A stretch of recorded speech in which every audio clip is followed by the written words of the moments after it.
Assalamualaikum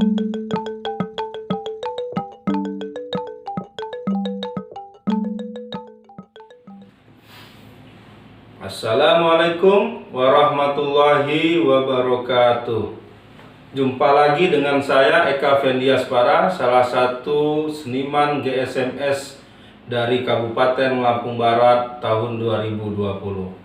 Ketemu lagi di dasar-dasar fotografi yang kedua, yaitu komposisi, kemudian sudut pandang, angle, dan cahaya. Yang pertama, anak-anak sekalian, khususnya anak-anak GSMS Fotografi SDN 1 Waingaku dan anak-anak sekalian dimanapun berada, GSMS atau siapa saja yang baru mau belajar bersama-sama dengan saya fotografi ini.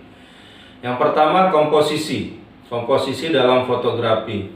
Komposisi ini adalah bagaimana cara kita menyusun objek yang akan masuk di dalam frame atau di dalam foto kita nanti, atau di dalam layar dari kamera. Bagaimana cara kita mengatur bagian-bagian mana saja, objek-objek mana saja yang akan masuk di situ.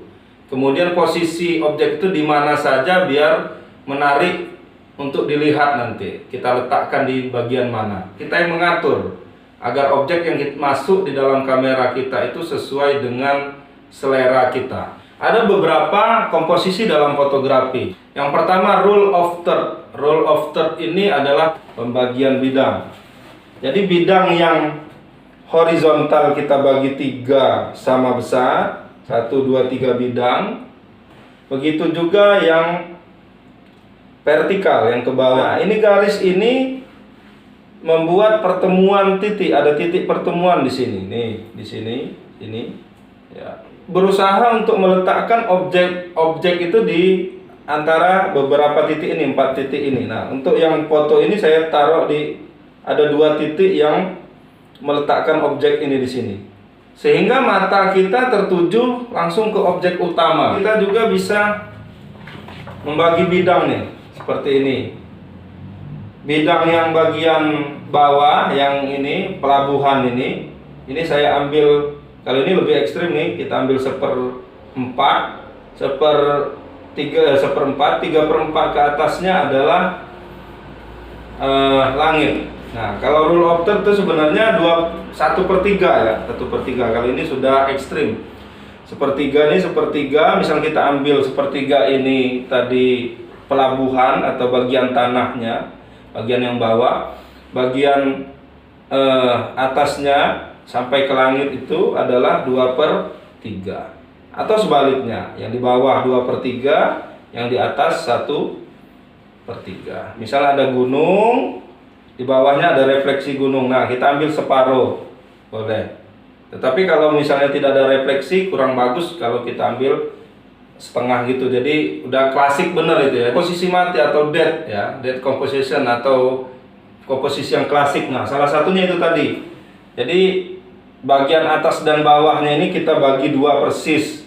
Itu komposisi yang sangat klasik. Ini lagi tengah, saya taruh objeknya di tengah, dead, di tengah persis.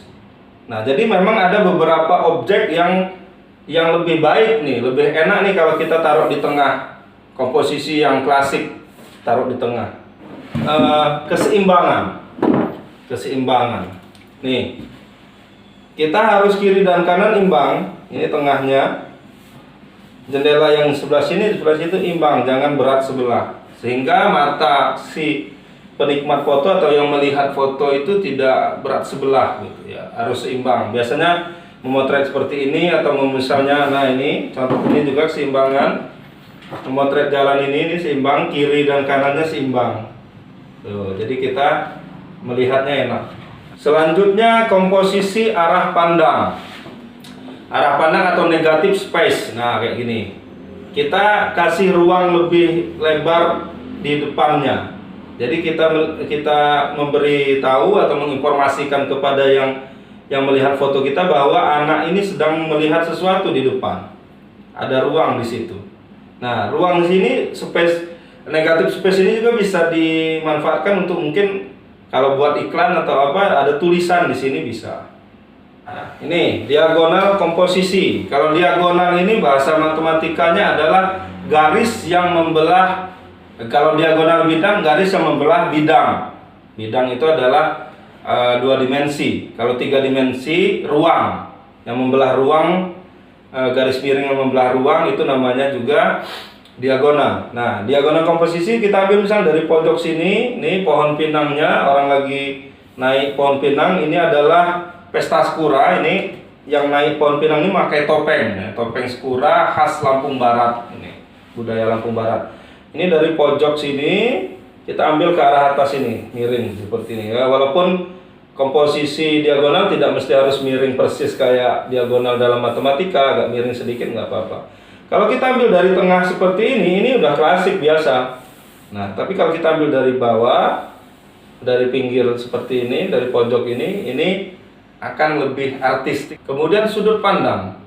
Ini yang membedakan foto dari orang-orang yang mempunyai perspektif, kemudian sudut pandang yang berbeda-beda.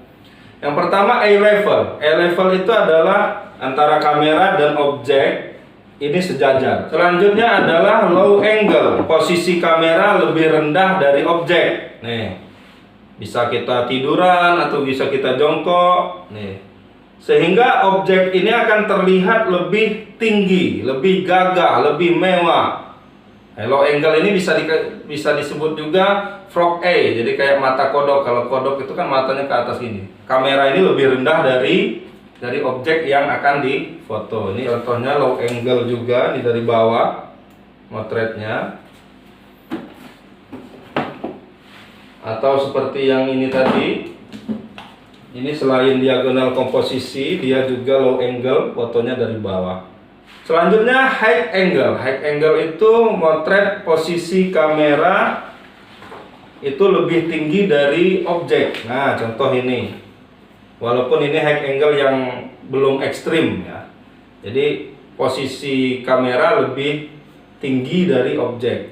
Nah, ini akan membuat si objek itu misalnya tampak lebih rendah. Kalau kita memotret keramaian, misalnya festival atau misalnya lagi karnaval gitu. Kalau kita motretnya eye level atau low angle, itu cuma bagian depan saja yang kita bisa lihat. Bagian belakang yang teman-teman yang lain itu tidak bisa terlihat. Nah, itu pakai high angle.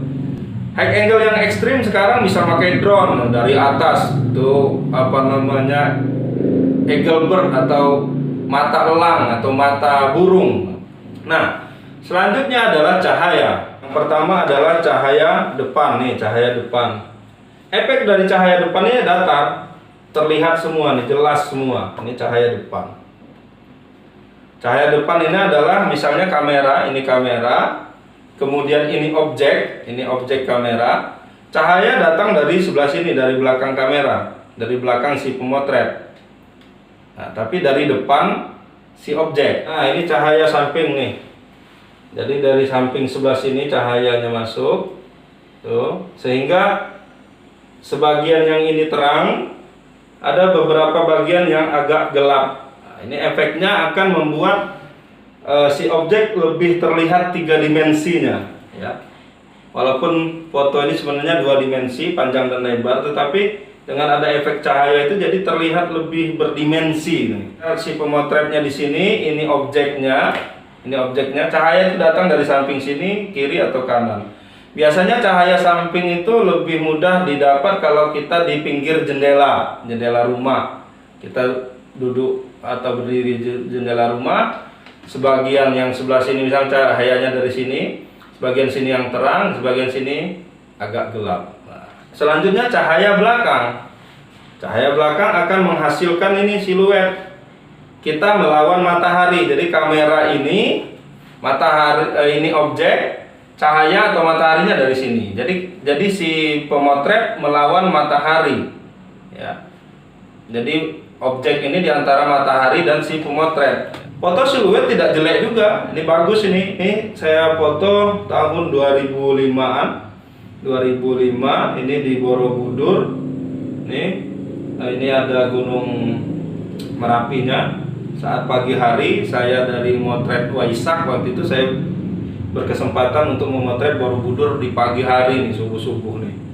Nah, ini pas saat matahari terbit, nih dapat siluet. Nah, seperti ini siluet juga matahari dari belakang sini, sehingga